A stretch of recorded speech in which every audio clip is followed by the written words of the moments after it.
है दोस्तों, आज के वीडियो में हम सीटेट की बुक का रिव्यू करेंगे जो कि अग्रवाल एग्जाम कार्ड पब्लिकेशन की है। अग्रवाल एग्जाम कार्ड पब्लिकेशन की बहुत सी बुक आती हैं, उनमें से यह एक बुक है संपूर्ण study book, complete study book है यह। इसमें आपको सीटेट पेपर 2 के लिए स्पेशल डिजाइन करी गई है और यह एक प्रकार की कंप्लीट गाइड टाइप की है। गाइड टाइप में क्या होता है कि आपको सारे सब्जेक्ट भी मिल जाएंगे, साथ ही आपको थ्योरी का कंटेंट भी मिल जाएगा और इसके साथ आपको इंपॉर्टेंट क्वेश्चन भी देखने को चैप्टर वाइज मिल जाते हैं। इस वीडियो में हम देखेंगे कि यह बुक कैसी रहेगी, क्या सिर्फ यही बुक लेने से हमारा सीटेट का एग्ज़ाम क्लियर हो जाएगा या फिर हमें कोई और अदर सोर्सेज से पढ़ने की ज़रूरत है। और इसका कंप्लीट रिव्यू देखने के लिए आप वीडियो को लास्ट तक जरूर देखना, जिससे कि यह बुक लेने से पहले आपको इसके प्रो एंड कॉन्स मालूम चल जाए कि यह बुक हमारे सीटेट के लिए सफिशिएंट रहेगी या फिर न रहेगी। और ऐसे ही बुक्स के रिव्यू देखने के लिए आप चैनल को सब्सक्राइब भी कर सकते हैं। चलिए देखते हैं। फर्स्ट ऑफ तो इसका प्राइस देख लेंगे। प्राइस इसका 599 है। ये आपको मार्केट में 400 से 430 के आसपास इसको मिल जाएगी डिस्काउंट के साथ। और इसके बाद इसके पेजेस की बात कर लेते हैं तो पेजेस इसमें लगभग 550 पेज इसमें कंपाइल किए गए हैं। कंटेंट की बात करेंगे तो कंटेंट इसमें इनफ है, क्योंकि लगभग 550 पेजेस हैं तो केवल हिंदी में ही दिए हुए हैं, तो कंटेंट में कोई कमी नहीं है। इसमें यहाँ पे स्टार्टिंग में देखिए, शुरू में लिखा हुआ है, देख लेते हैं कौन कौन से सब्जेक्ट इसमें कवर किए गए हैं। पहली बात तो देखिए, इसमें कवर किया गया है CDP बाल विकास एवं शिक्षा शास्त्र, इंग्लिश लैंग्वेज, हिंदी लैंग्वेज और SST।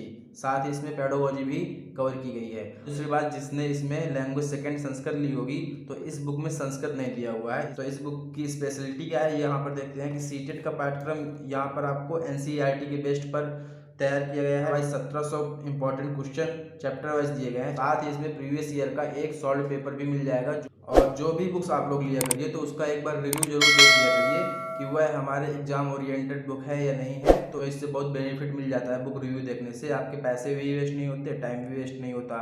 आप सिलेक्टेड बुक्स पढ़ोगे तो आपके एग्जाम में जल्दी से जल्दी क्लियर हो जाएंगे। कंटेंट देखने से पहले इसको हम इंडेक्स देख लेते हैं। इंडेक्स में कौन कौन से चैप्टर इसमें कंपाइल किए गए हैं। यहाँ पे इंडेक्स में आप देख सकते हो, सबसे पहली बात तो इसमें आप करंट अफेयर्स पढ़ सकते हो।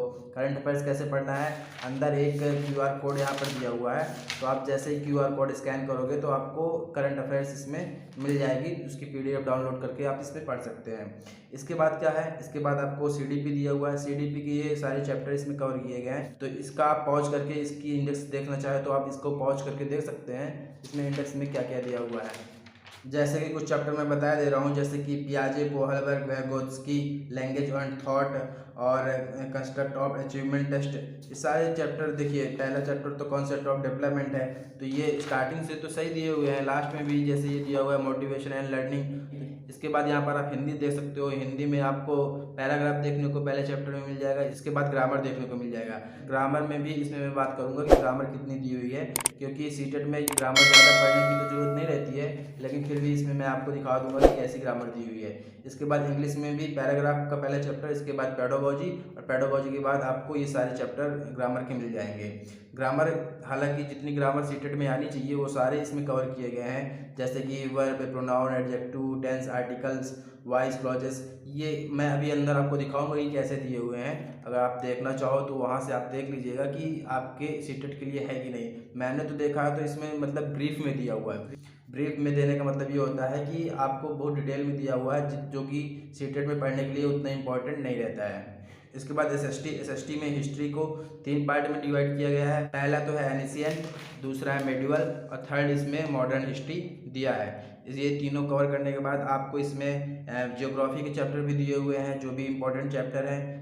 ज्योग्राफी के बाद आपको इसमें पॉलिटी के भी क्वेश्चन देखने को, पॉलिटी के भी चैप्टर देखने को मिल जाएंगे।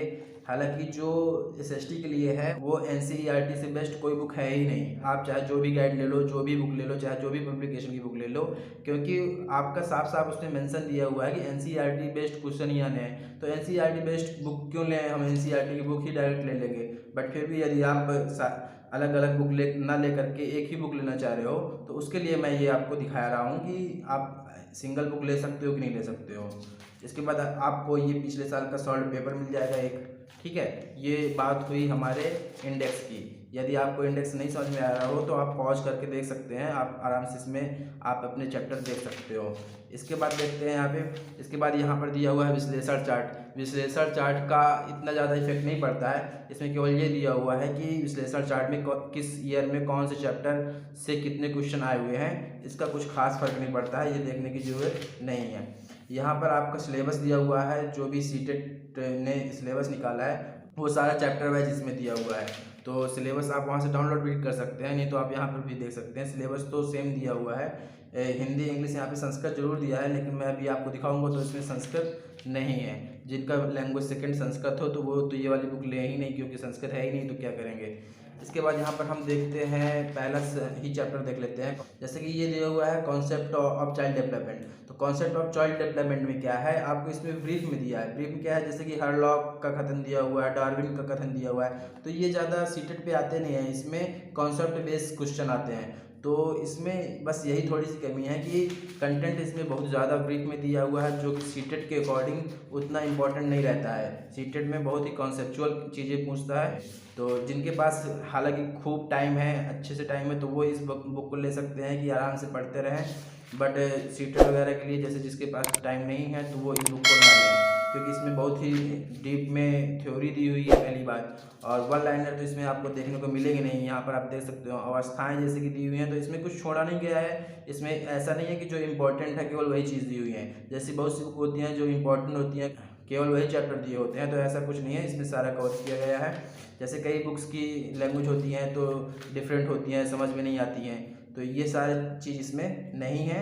आपको सिंपल भाषा में लैंग्वेज इसमें देखने को मिल जाएगी। जैसे कि ये थ्योरी हो गया, कंटेंट की थ्योरी हो गया। इसके बाद आपको यहाँ पे क्वेश्चन देखने को मिल जाएंगे, जो इंपॉर्टेंट क्वेश्चन इनको लगते हैं इनके पब्लिकेशन को कि ये इंपॉर्टेंट क्वेश्चन है, तो वही क्वेश्चन इसमें आपको कंपाइल कर दिए गए हैं। यहाँ से आप प्रैक्टिस भी कर सकते हो। ये जैसे दूसरा चैप्टर छोटा है तो इसमें कम क्वेश्चन दिए हुए हैं। कंक्लूजन इस बुक का मैं लास्ट में बताऊंगा कि इस बुक का कंक्लूजन क्या है। पहले आप इसके थोड़ा चैप्टर देख लीजिए किस टाइप के हैं और इसमें कंटेंट कैसा दिया हुआ है। और ये देखिए सामाजिकरण प्रक्रिया है, इसके बाद आपको ये क्वेश्चन आंसर देखने को मिल जाएंगे। इसी तरह ये पियाजे हैं, तो पियाजे के सारे स्टेटमेंट और कोहलबर्ग के सारे स्टेटमेंट सारा कुछ इसमें कवर किया गया है। जैसे कि ये है हिंदी के लिए, तो हिंदी के लिए आपको पैराग्राफ दिया है अपठित गद्यांश एवं पद्यांश। और इसके बाद यहाँ पर देख सकते हैं आप हिंदी ग्रामर स्टार्ट हो गई है। हिंदी ग्रामर में कोई मतलब टॉपिक ऐसा नहीं है कि छोड़ दिया गया हो, बट इसमें ब्रीफ में दिया है, तो आपको टाइम ज़्यादा लग सकता है पढ़ने के लिए। बस इसमें एक ये कमी है कि आपको टाइम ज़्यादा लग सकता है। शब्द विचार और जो भी है संधि वगैरह तो आप इसमें पढ़ सकते हो, या तो कोई आपके पास पहले से बुक है तो यदि आप उससे कवर किया हो तो ये भी पढ़ने की ज़रूरत नहीं रहती है। हिंदी की पेडागोजी में दिखाया दे रहा हूँ, हिंदी की पेडागोजी कैसी दी हुई है। ये मुहावरे और निकोक्तियाँ आप या इसमें इंडेक्स में देख लीजिएगा, ये सारा इसमें कवर किया गया है। इसके बाहर मुझे नहीं लगता कि गया होगा। जैसे कि ये दिया हुआ है भाषा विकास का शिक्षा शास्त्र, तो पेडागोजी भी इसमें कवर की गई है। और इसमें जैसे कि ये पेडागोजी में है, ये मॉन्टेसरी पद्धति, डाल्टन योजना, ये ज़्यादा कुछ एग्जाम पे आता नहीं है। ये मतलब ये सारी चीज़ें कंटेंट बढ़ा देता है, आपके पढ़ने का कोई मतलब नहीं है।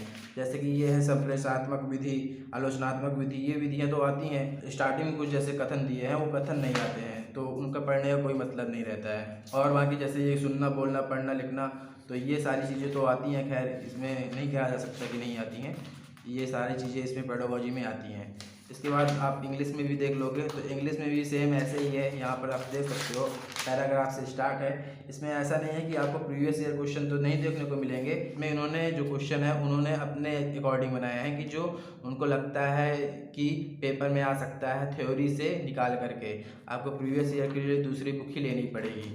ये हो गया आपका इंग्लिश का। इंग्लिश का भी ऐसी पेडागोजी दिया है, यहाँ पर आप देख सकते हो इंग्लिश के चैप्टर। और इसके बाद इंग्लिश के बाद एसएसटी आपको थोड़ा सा दिखा देते हैं कि एसएसटी में कहाँ से स्टार्ट करा गया है, कैसा इसमें दिया हुआ है।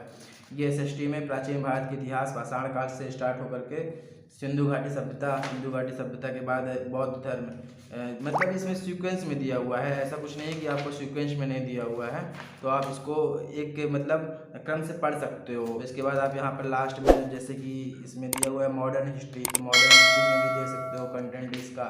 यहाँ पर मुगल वंश से स्टार्ट होकर के पूरा लास्ट तक 1857 तक दिया हुआ है।